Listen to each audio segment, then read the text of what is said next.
Hi, this is Trevor Powell with my second video for my Module 15 video playlist. And for my second video, I chose the Find My Distance app. Um, Again, probably not a very popular app with teachers and educators, but I like to use this for not only track practice and stuff like that, but I also like to use it in some of my elementary classes and my um, freshman PE. You know, you can obviously use this for track when you're doing some running. You can map out.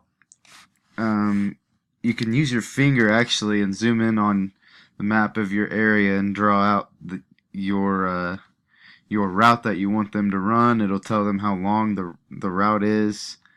It'll give them directions, all that stuff. You can share it with them. It'll pop up on their phone. You can send it to them on Twitter, email. You can just send it to their account, their school account. There's a lot of ways you can share it with them. This is obviously for your high school students.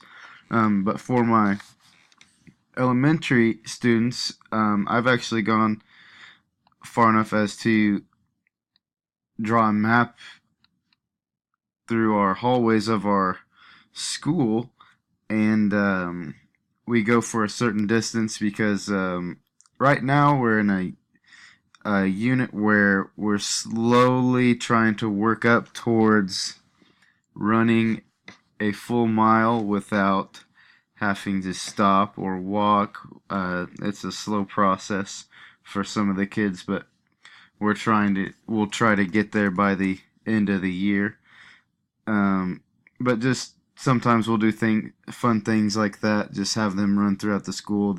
That actually gets them uh, gets them more involved and actually want to do it when they're running, when they get to run through the halls of the school and not just around the outside of the gym floor. They get a little more into it and they enjoy it a little bit more.